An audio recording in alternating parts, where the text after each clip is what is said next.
Olá, gente! No vídeo de hoje a gente vai falar sobre as cobras cipós e vai responder uma pergunta que me fazem muito frequentemente, seja em treinamento que eu dou, em palestra, aqui mesmo nos comentários aqui no canal, nos vídeos.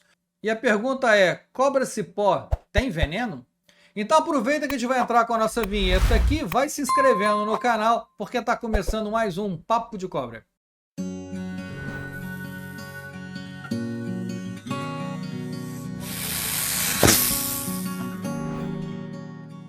Bem, vamos começar a definir os nomes. Cobra-cipó. Cobra-cipó é um nome popular que as pessoas dão para cobras que vivem em árvore.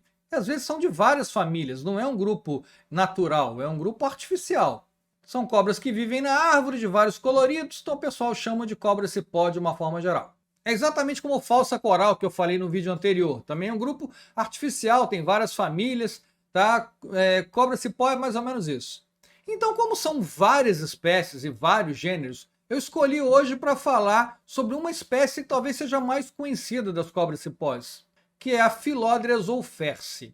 As outras eu prometo que eu falo em outro vídeo muito em breve, tá ok?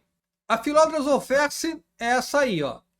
Ela é conhecida como cobra verde, cobra-cipó, né? É uma espécie sul-americana da família Dipsadidae. E assim como as outras espécies do gênero Phyllodes, a Phyllodes olferse possui um dente aumentado e uma saliva tóxica. Esse dente aumentado, vocês já sabem, né? Aquela dentição opistóglifa que eu já falei aqui para vocês. E serve para matar o quê? Pequenas presas, anfíbios, lagartos que ela come.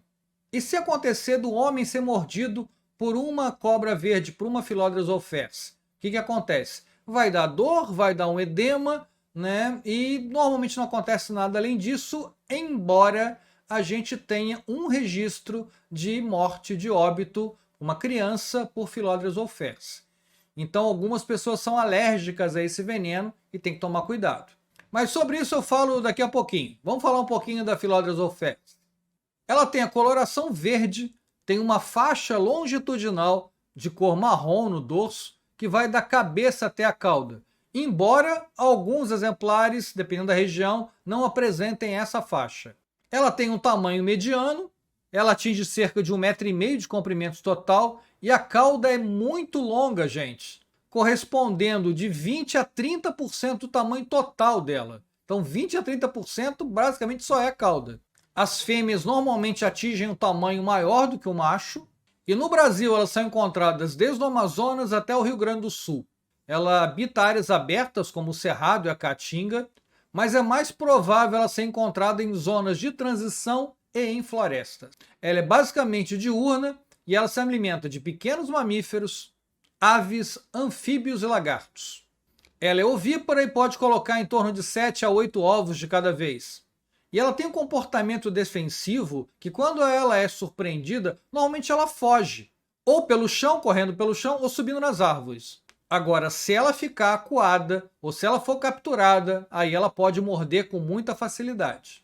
E aí vamos falar um pouco do acidente que pode acontecer com a cobra verde, com a Phyllodes olferse. Normalmente, uma pessoa sendo acidentada por uma cobra verde, essa saliva tóxica pode causar dor, inchaço, uma mancha escura que a gente chama de equimose e alguns efeitos neurotóxicos e miotóxicos. Atinge o sistema nervoso e o sistema muscular. Acontece que esses sintomas eles são muitas vezes muito parecidos com o acidente botrópico, que é o acidente por jararaca. Essas enzimas que existem nessa saliva da Phyllodes, ela é muito parecida com algumas enzimas que estão no veneno de jararaca. Então, muitas vezes, quando a pessoa não consegue identificar qual foi a cobra, os sintomas lembram muito o acidente por jararaca. E às vezes a vítima é tratada como se fosse o acidente por jararaca, recebendo até soro, coisa que não deve ser feita. E como eu falei para vocês, a incidência de acidente com Phyllodes é muito baixa. Por quê? Porque por causa da anatomia dos dentes, né? A dentição opistóglifa fica lá atrás. Então quando ela morde, primeiro ela morde com os dentes da frente. E ela vai mordendo devagar até chegar nos dentes de trás. Então demora um pouquinho para ter essa inoculação dessa saliva tóxica quando tem. E obviamente não existe soro para o acidente com Phyllodes.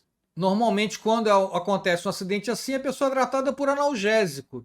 anti-inflamatório e controlar também a urina, né? A diurese, a saída da urina. Basicamente, a gente controla a sintomatologia do paciente, mas não tem um soro para isso.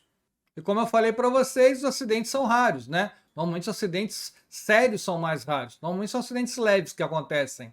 Mas é claro que a gente precisa estudar mais essa saliva tóxica para aprender mais sobre ela e talvez, quem sabe no futuro, produzir um soro ou algum medicamento que possa neutralizar mais essas toxinas. Bem, eu acho que está respondida a pergunta, né? O pessoal quer muito saber se a cobra é considerada peçonhenta, né? A gente não considera, já expliquei por quê, né? Ela não tem uma importância, ela pode até ter uma importância médica, mas ela não tem uma importância epidemiológica, ou seja, ela não causa grande número de acidentes a ponto da gente se preocupar. Os casos graves são muito raros. Então, a gente não costuma chamar de serpente peçonhenta, né? Para não misturar com as jararacas, cascavéis e corais, né? Então a gente cria um grupo à parte, mas sempre lembra, bicho opistóglifo, sempre você tem que tomar cuidado e não manipular esse animal, beleza?